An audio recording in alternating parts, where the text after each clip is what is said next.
Welcome back to the studio, everybody. This is Bobby. On the bench today, I've got not one, but two Lobo statues from 3D Wicked. A buddy of mine asked me for this statue, and I decided to make two of them because I'm selfish like that. And I had a lot of fun making these, but of course, that means it took twice as long. It was worth the wait, though. These guys are pretty awesome. And if you'd like to see how I got these guys painted and put together, you're in the right place. Let's get into it. Alright, so I got my buckets of parts here all divided up and ready to go. Let's move these over to the sanding table and get started. I like to start with the plinth and kind of work my way up.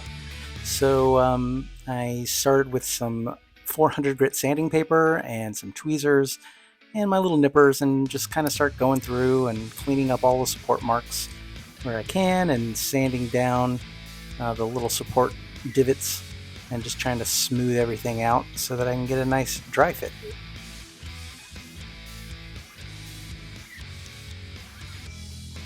And so I know I'm going to be shipping one of these guys to my buddy, and I need to figure out where I'm going to put some magnets in it so that I can disassemble it to make it a little easier for shipping.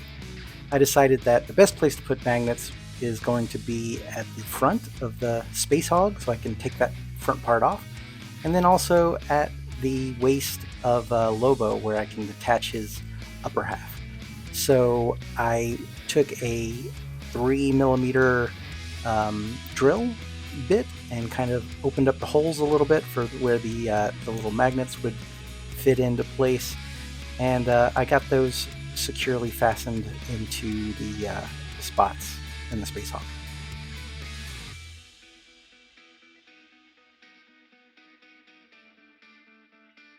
And once the glue had dried, I gave the magnets a test fit to make sure they were nice and solid, and they are. That front end is not going anywhere.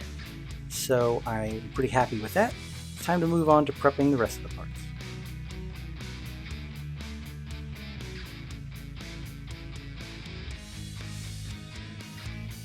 After I finished sanding and gluing all the parts, it was time to fill the gaps with this plastic wood. The stuff is great because you can water it down and it just kind of flows right into the little gaps and holes, but it's got enough viscosity that it doesn't kind of sink and fall through. After the plastic wood had dried, it was time to sand one more time. I used this Tamiya foam sanding pads and my sanding pen and a little bit of grit and elbow grease. And at the end of the day, I was able to get a nice dry fit, and the dry fits look like this. And we're ready to move on to priming. So the first step is to get all the parts mounted up on sticks and or Plastitac, which is a kind of a hobby putty that's it's a little more tacky than a silly putty or something like that. It works great. It's reusable. I think I've had the same package of Plastitac for 4 years now.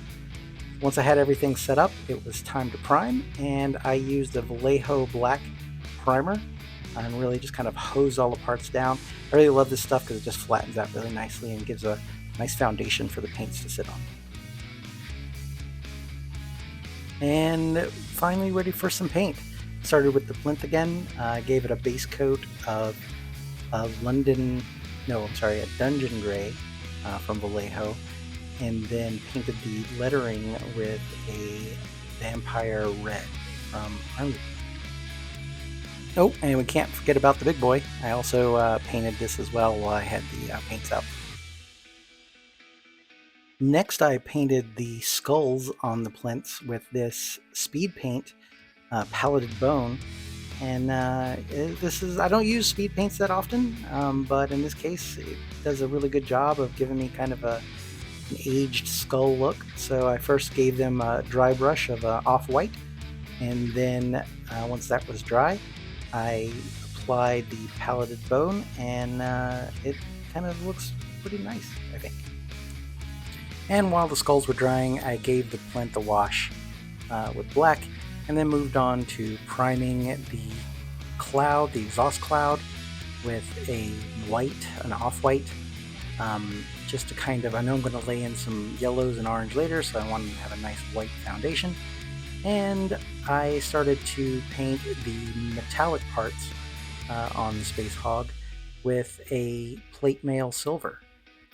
So then I went about the task of masking off the letters so that I could dry brush the plinth with a little bit of a ash gray to kind of bring the concrete look back out, and some flat red to make the lettering kind of pop and keep some of the darkness still in the little texture of the letters.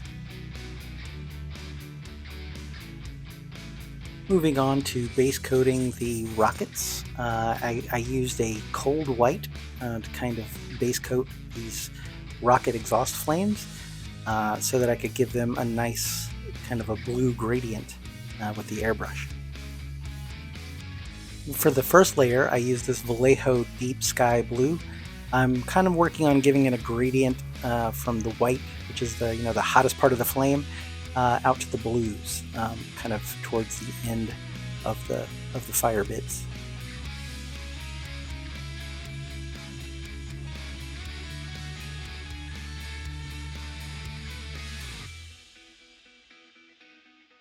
I use this Vallejo Flat Blue for the darkest blue, kind of on the ends of the flames.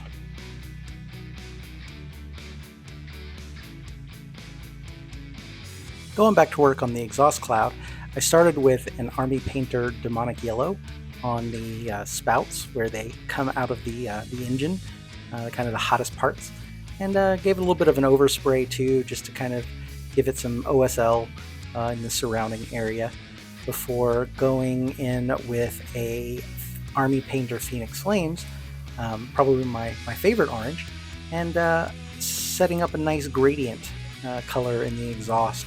So it's kind of cooling down as it gets to the base of the exhaust cloud.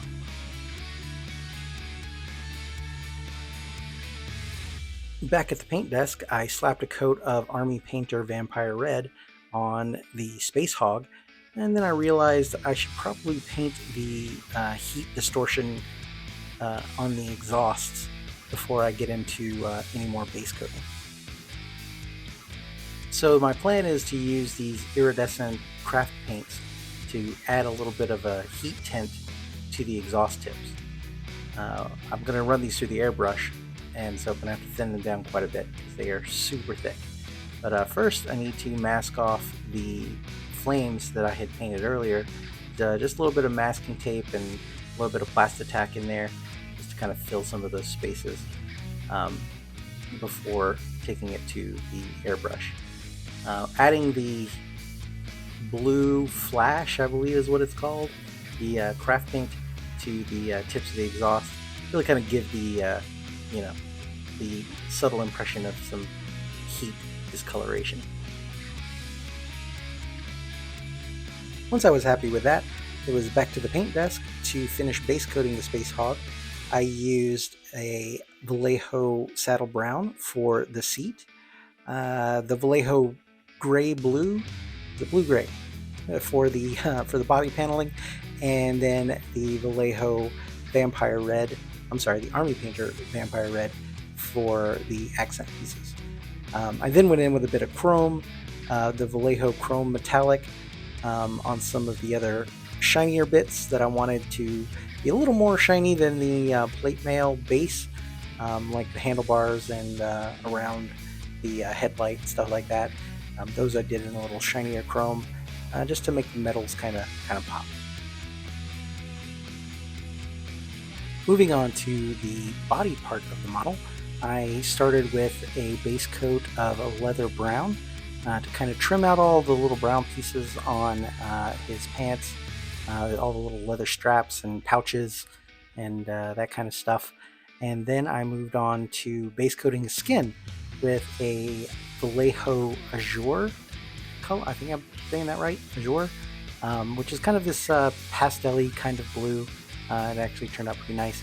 And then I base coated the symbol on the back of his jacket with off-white because I'm going to go in there and paint that lettering red and those little wings in a yellow, and so I wanted to give them a nice white base to sit on. And then the skull, I just left that in the off-white the way it was, and I'm pretty happy with how it turned out.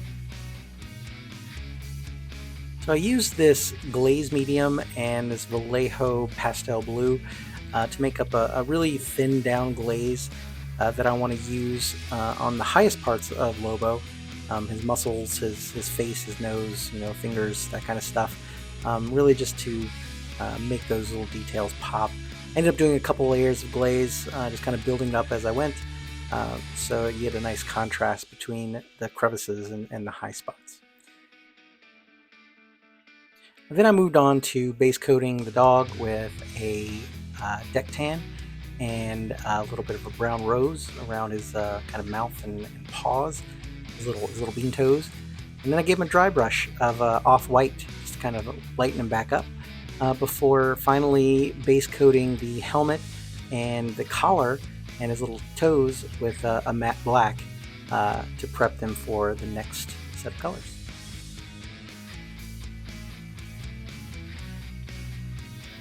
For his little helmet, I painted that in a German camo green from Vallejo.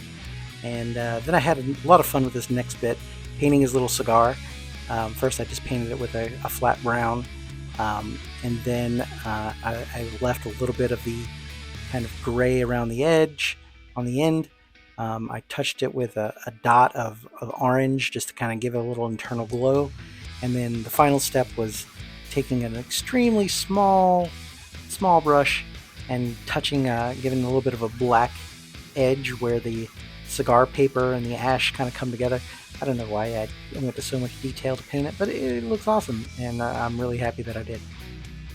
Going back to work on Lobo now, I'm working on the metals around his boots and his knee gauntlet things and his big metal hook with a Vallejo shining silver. He's got lots of little metal bits kind of all over him, so it was a lot of fun. Got the chain in there, his gloves, his gauntlets, and then finally adding a little bit of a brass color to his bullets in his bandolier and the bullets on the dog's helmet. The final bit of metal I wanted to add is this gunmetal blue from Vallejo to his gun, just because he's got a lot of layers to his gun, and I didn't want it to just be all black, so the gunmetal blue kind of breaks it up a little bit. So moving on to some detail work now, I painted the markings around his face and his, I don't know if it's a mustache or what, kind of around his lips, his eyes, of course, a little bit of red in there. And then while I had the small brush out, I painted his some hair on the back of his arms. Pretty prominent feature of Lobo, so I wanted to make sure I included it. Alright, time to do some weathering. So I'm adding a little bit of a black wash to the parts of the hog that are painted on some of the metal, just to kind of dirty things up. I'm using my paper towel and sponge to kind of make it kind of splotchy. And then I used a panel liner to accent the divisions in the pieces of the metal to kind of really make them stand out. And I really love panel liner. All you really got to do is touch a seam and it just kind of runs and kind of outlines the panel, which is what it's supposed to do. It's really great stuff. I highly recommend it. So next I went in with a Vallejo pigment powder, burnt sienna. I've never used this before. I've never really kind of done rust effects ever, really. This is my first time. So I used a brush to kind of pick up the pigment powder and just kind of apply it in kind of the corners and kind of running down the back sides and just kind of the seams, just basically anywhere there might be some rust accumulation. And I'm pretty happy with how it turned out. I think it looks pretty nice, and I'll definitely be using it again. And since I had the pigment powders out and I've already ruined this brush anyway, I used a little bit of a carbon black pigment powder to kind of add a little more scorch, a little more burnt kind of metal to the exhaust and just kind of further weather and give that a little bit more of a dirty kind of burnt look. This stuff does get everywhere, and it will ruin a brush. Next time I use it, I'll hold over a tray or something, because I ended up getting pigment powder kind of all over the place. I had to clean my mat several times and still didn't really come out, and I was finding pigment powder everywhere. So word of the wise, use a plate or something. And the final bit of construction, since this is going to a buddy of mine, I didn't want to leave the bottom unfinished. So I found this cool picture of a Lobo on the interwebs, and printed it out of some cardstock and glued it to the bottom to kind of help seal up those drain holes and stuff. And it was ready for the final assembly. So let's go.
And that's my show for today. I hope you enjoyed watching me paint and put these models together.